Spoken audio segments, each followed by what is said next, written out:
এই শোনো না গো, ফেসবুকে গিয়ে আমাদের এমবি ডায়েরি পেজটি লাইক করে বেল বাটনে ক্লিক করে আসো না প্লিজ।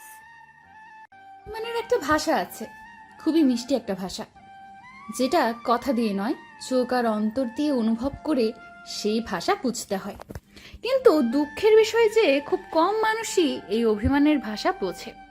অভিমানের ভাষা না বুঝলে এর চেয়ে কষ্ট আর কোনো কিছুতে হয় না। অভিমান করতেও ইচ্ছা করে না। মেয়েরা অভিমানী হয়, এরা বড্ড অভিমান প্রিয়। তারা খুব সুন্দর করে অভিমান করতে জানে। কিছু বলবে না, চুপচাপ করে গাল ফুলিয়ে বসে থাকবে। এরা অভিমান করতে যতটা পছন্দ করে, তার চেয়ে বেশি পছন্দ করে যে অভিমান ভাঙাতে পারে তাকে। কিন্তু বেশিরভাগ বোকা ছেলেরা কোনটা রাগ আর কোনটা অভিমান সেটাই বোঝে না। মেয়েরা যেমন অভিমানী হয়, তেমনি ছেলেরা আবার রাগীও হয়। ছেলেদের রাগের জন্য কিছু মেয়েরা অভিমানও করতে পারে না। ছেলেদের এই ফালতু রাগের জন্য কিছু মেয়েদের মনের নিষ্পাপ অভিমানগুলো শুকিয়ে শুকিয়ে মরে যায়। অথচ বোকা ছেলেরা বুঝতেই পারলো না তার পাশের মানুষটার মনে কি চলতেছে। ছেলেরা যে অবুঝ। যে মেয়েটা আইসক্রিম দেখলেই চিৎকার করে দিয়ে ওঠে, সেই মেয়েটা যখন তোমাকে খাবে না বলে আর তুমি সেটাই বিশ্বাস করলে, আহা ছেলে, তুমি তো বোকা। সব নায়ের উত্তর না হয় না, কিছু না বলার মাঝেও হ্যাঁ লুকিয়ে থাকে, যেটা তোমাকে বুঝতে হবে। তুমি যখন দুটো আইসক্রিম নিয়ে এসে তার সামনে ধরবে, তুমি বুঝতেই পারবে না তার অভিমানগুলো আইসক্রিমের মতো গলে কখন শেষ হয়ে যাবে। অভিমানের চেয়ে রাগ বড্ড ভালো। রাগ ছেড়ে ফেললেই শেষ, কিন্তু অভিমান হৃদয়কে পাথর বানিয়ে দেয়। অভিমান ছেড়ে ফেলা যায় না, অভিমান বুঝতে হয়, অভিমান ভাঙাতে হয়।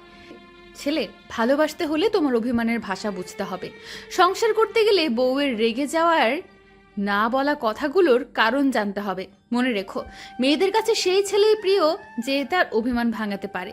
আবার সেই ছেলেই খুবই বিরক্তিকর যে অভিমানই বোঝে না, ভাঙাবে তো দূরের কথা। তোমার অজান্তেই তুমি এমন কিছু ভুল করে থাকো যা তোমার প্রিয় মানুষটা একদমই আশা করে না। তোমার ভুলগুলো হয় চোর করা, হুমকি দেওয়া, খামখেয়ালি করা ইত্যাদি। এগুলো তোমার কাছে পৈশাচিক আনন্দ হলেও তার অনেক বড় কিছু। কেউ তোমাকে ভালোবাসে বিধায় এই নয় যে তার কাছ থেকে তুমি সব রকমের সুযোগ নিতে চাইবে, তাকে পরীক্ষা করবে তোমাকে কতটুকু ভালোবাসে। এই জন্য ভালোবাসার সবচেয়ে বড় পরীক্ষা হলো বিশ্বাস। যদি তোমার ভালোবাসা যাচাই করতে হয়, তাহলে তুমি বুঝে নাও তোমার বিশ্বাসের অভাব ছিল। তুমি এখনো তাকে মন থেকে ভালোবাসতে পারোনি। প্রতিটি মানুষের নিজস্ব আলাদা একটা ব্যক্তিত্ব ও সিকিউরিটি থাকে, যা সে কাউকে জানতে দেয় না। কারণ পুরোটাই যদি জানিয়ে দেয় তাহলে সে মূল্যহীন হয়ে যাবে। আর একটা মানুষকে তুমি যতই ভালোবাসো না কেন, মূল্যহীন করে দেওয়ার অধিকার তোমার নাই।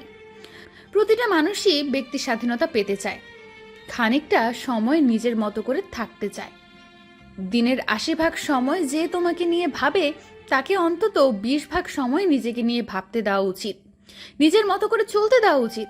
যদি এইটুকু অধিকারও তুমি কেড়ে নাও, তাহলে তার নিজস্ব ব্যক্তিত্ব বলতে আর কিছুই থাকলো না।